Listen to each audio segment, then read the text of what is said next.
let's get to the Bears. Oh, man. Oh, boy. I kept telling everybody on this network all summer long, I know everybody loved the Bears, and I was like, I just don't see it. I wish I had listened to my own advice and not played them today. I played them +3. I thought I might at least get a push there. And then Justin Fields throws a terrible interception late in the game. Buccaneers get the 10-point win, easily cover the number of 3. It's a good sigh. And I look at this Bears team now. Now they're getting 11.5 in Kansas City. 11.5. And I go, how do I get there? How do you get there if you want to back Justin Fields? And by the way, the defense 2 weeks in a row against underwhelming offenses, the Packers and the Buccaneers, they can't stop them either. So you're saying the Bears are who you thought they were?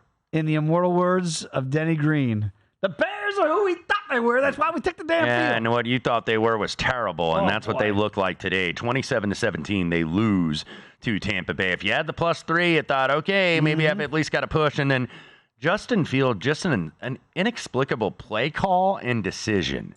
You're backed up in your, right in front of your own end zone, and you throw a middle screen. Of course, that's going to get intercepted, and Shaq Barrett takes it to the house for a 4-yard interception return. And that was the nail in the coffin for the Bears today. Luke Getsy, the offensive coordinator you're referring to, and I know they are not happy with But again, I keep saying this. I don't know if Justin Fields is the problem, but I don't think he's the answer. But he's not the solution. And that's the thing here in the NFL. You've got to have an elevator at that position. This is year 3. This isn't year 1. We're talking about other rookie quarterbacks like C.J. Stroud, Anthony Richardson. We'll find out what those guys are. Bryce Young in time. But man, it's starting to get late early in Chicago. And he's gotten a little bit of a pass because I think, because the offensive line needed some work, they did try to draft and, sign some guys. So they tried to improve it. You can only blame the offensive line for so long. 6 sacks is not just on an offensive line. No. It's on a quarterback, and this guy holds the ball way too long. I feel like Dave, and I even tweeted it out today, he's a running back. He's good at getting out of the pocket and playing like schoolyard ball.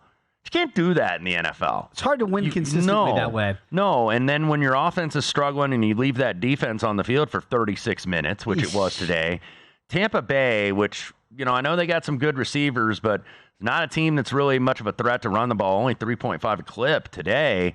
437 yards of offense, 6.4 to play. Baker Mayfield, 26 of 34 for 317 today on that defense. And just there's not a lot, and he did have 1 touchdown pass, but there's not a lot to love about the Bears.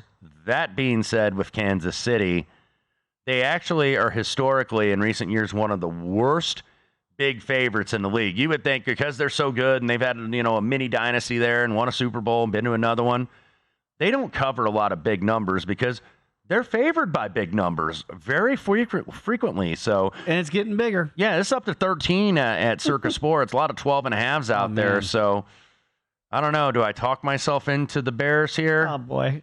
I might have to just make this a stay-away game for after being burned. This might be a good pass game, but if you force me at least tonight on Sunday night as we sit here on the look-ahead on VSiN, I would say hold the nose and bear down. Go to VSiN.com/subscribe to become a VSiN Pro subscriber today.